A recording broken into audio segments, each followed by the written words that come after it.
रायगढ़ जिलार बहु चर्चित कला संस्कृति और साहित्य वर्णाढ़ चैती गण महोत्सव उद्यापित हो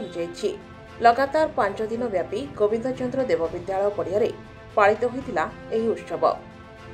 ଏହି ଉତ୍ସବରେ ରାଜ୍ୟସ୍ତରୀୟ ଲୋକନୃତ୍ୟ ଓ ଲୋକକଳା ତଥା ଲୋକସଙ୍ଗୀତ ସମେତ ଜାତୀୟ ସ୍ତରରେ ବହୁ କଳାକାର ଓ ଶିଳ୍ପୀ ନିଜ ନିଜର କଳା ନୈପୁଣ୍ୟ ପ୍ରଦର୍ଶନ କରିବାରେ ସୁଯୋଗ ମିଳିଥିଲା। ଏତଦ୍‌ବ୍ୟତୀତ ଆମ ଜିଲ୍ଲାର କଳା ସଂସ୍କୃତିର ପୁରୋଧା ତଥା ଅମୃତର ସନ୍ତାନ ଡଙ୍ଗରିଆ କନ୍ଧ, ଲାଞ୍ଜିଆ ସୌରା, ପରଜା ଇତ୍ୟାଦି ଜନଜାତି ଲୋକମାନଙ୍କର ଲୋକାୟତ ପ୍ରତିଭା ଅଭିନୟ ଜରିଆରେ ସହାୟକ ସାଜିଛି ଚୈତି ମଞ୍ଚ। ଚୈତି ମହୋତ୍ସବ ଶେଷ ରଜନୀରେ ମୁଖ୍ୟ ଅତିଥି ଭାବେ ମହିଳା ସଶକ୍ତିକରଣ ବିଜ୍ଞାନ ମନ୍ତ୍ରୀ ଅଶୋକ କୁମାର ପଣ୍ଡା, ସମ୍ମାନିତ ଅତିଥି ଭାବେ ଜଗନ୍ନାଥ ସରକାର, ଗୁଣପୁର ବିଧାୟକ ରଘୁନାଥ ଗମାଙ୍ଗ, ସ୍ୱାଧୀନ ବିଧାୟକ ମକରନ୍ଦ ମୁଦୁଲି, ଅନ୍ୟ ପ୍ରମୁଖ ବ୍ୟକ୍ତିମାନେ ଉପସ୍ଥିତ ଥିଲେ। ବହୁ ପ୍ରତିଭାବାନ ଯୁବ ଓ ଛାତ୍ରଛାତ୍ରୀମାନଙ୍କୁ ଚୈତି ଶ୍ରୀ ପୁରସ୍କାର ପ୍ରଦାନ କରାଯାଇଥିଲା। ଅତିଥିମାନଙ୍କୁ ଉତ୍ତରୀୟ ପ୍ରଦାନ କରି ସମ୍ମାନିତ କରାଯାଇଥିଲା। ଏଥିସହିତ ପଲିଶ୍ରୀ ମେଳା ଜରିଆରେ हस्तकला, चित्रकला, विज्ञान मेला आदि अनुष्ठित होता। चैती मेलार उद्यापन इच्छा ये जनसमुद्र देखिले जड़े के अनुमान कर मेलाटी केते जनप्रिय जगार रायगड़ा भली अंचल लोकंर स्थानीय कला संस्कृति विशेषकर ये मंचटी सुजोग देती अंचल स्थानीय कलाकार मानक जो माने ये लुप्तप्राय कला को बचाई रखार बहुत योगदान अच्छी एवं आगामी दिन में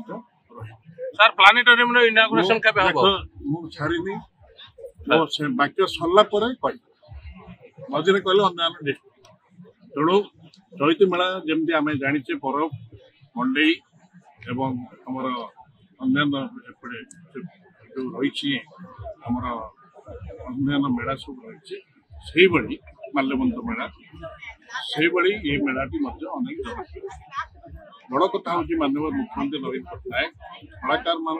50,000 कलाकार व्यवस्था करते जिला और ब्लॉक एवं विभिन्न स्तर राज्य स्तर सब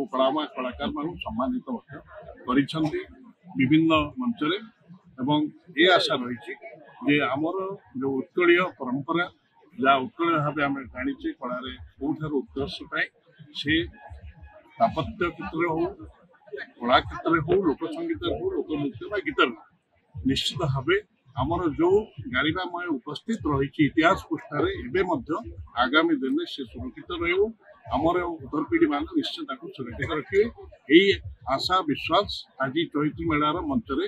मोर पुनर्बार स्थापित प्लानेटोरियम संपूर्ण जो निर्माण संपूर्ण होती खूब शीघ्र आम आप खुशी खबर दबू।